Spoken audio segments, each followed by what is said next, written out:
improvements to vet them with other people?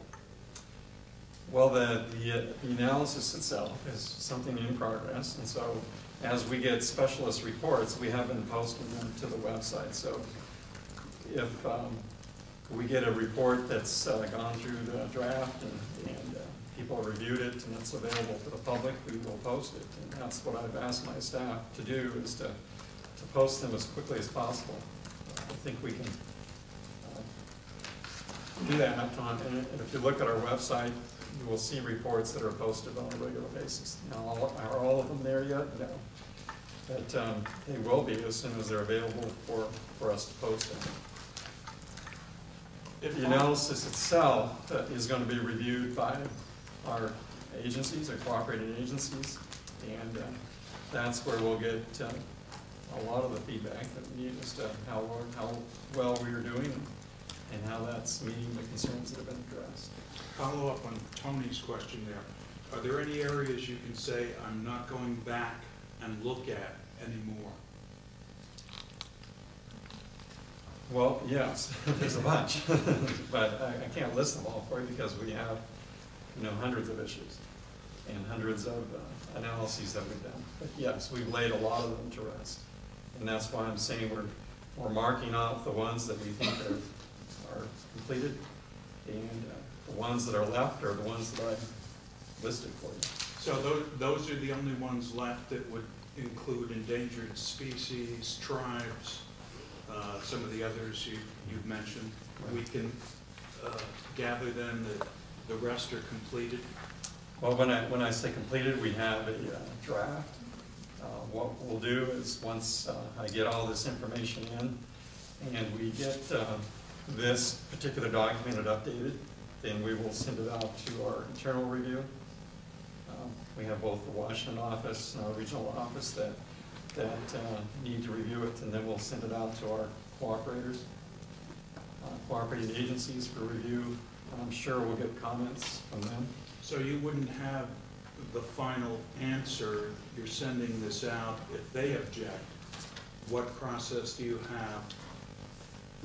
Well, I'm not looking for objections. I would be looking for comments. Did we meet the mark? Did we miss something? Did we?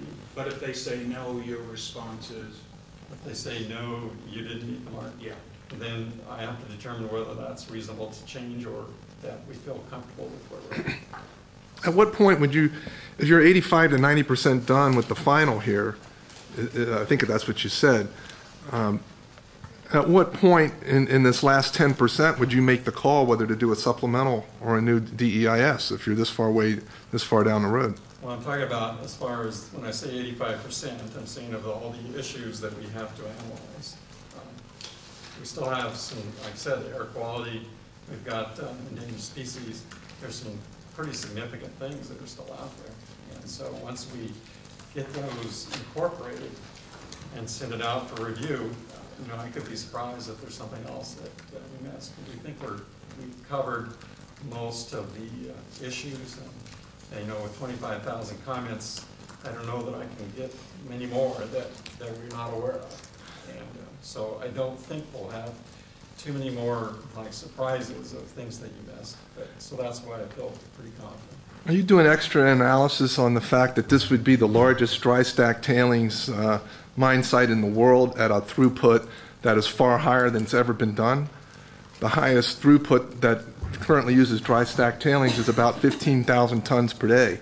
Rosemont's proposing 70,000 tons per day, upping it, I think, up to 90,000, 75 to 90,000 tons per day. This has never been done anywhere else in the world. Are you doing an independent technical analysis on the capability of doing the dry stack tailings and the impact of having such a large dry stack tailings site here on the forest?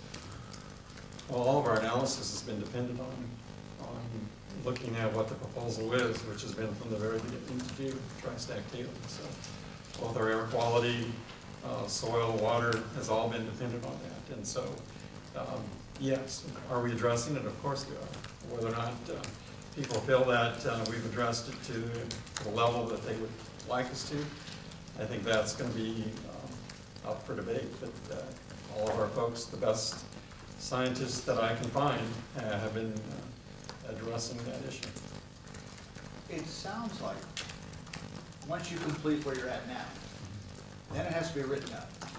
Then it has to be sent out for review, and then sent out for another review. This could take months, years down the road. It sounds like, I mean, I don't know exactly your process. I wouldn't characterize it as yours Well. at all, but it isn't going to happen in December, is what I'm trying to portray to you. But just for you to go through that and write up your decision isn't gonna happen in January.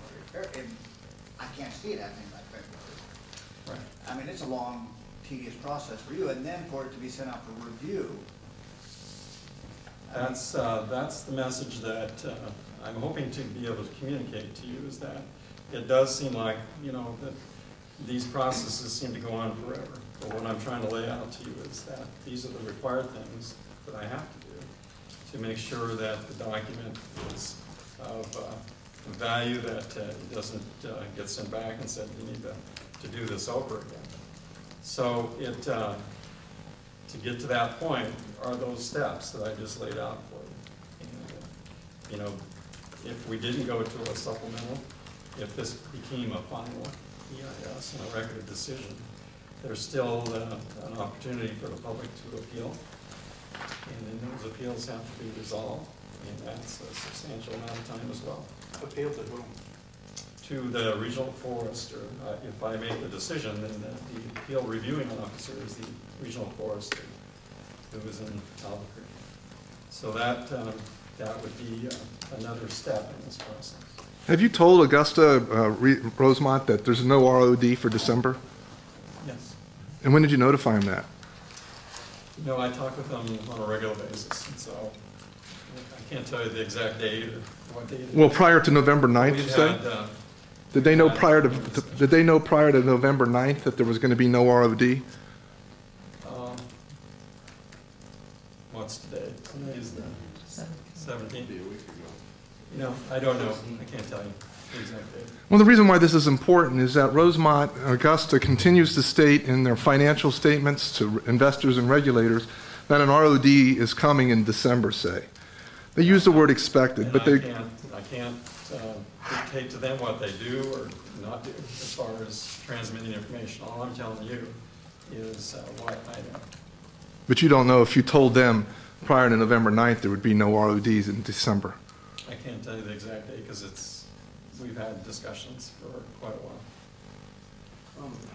Back to the substance of this, away from the process and time to go for a minute, is about water and water supply. As you are extremely well aware, there's been concerns raised from people on both sides of the mountains about the impacts of drawdown on their water, not just Seneca Creek's water, but their water. That would be Santa Rita Heights, Empire, Cienega, the people living in Hilton Ranch Road, you know, and there's been forecasts about that. And I heard you go through all the unresolved issues, and water isn't one of them. Have you now concluded that those people's concerns are no longer valid and that Rosemont has addressed them? Or do you have any conclusions to give on water at this point? Well, I don't want to say their concerns are not valid. Of course they're valid. Do you think Rosemont has resolved them and has shown they can mitigate them? Because I didn't hear you mention it, that's why I'm asking. Well, with water, it's both groundwater and surface water, plus you know, both sides of the mountain.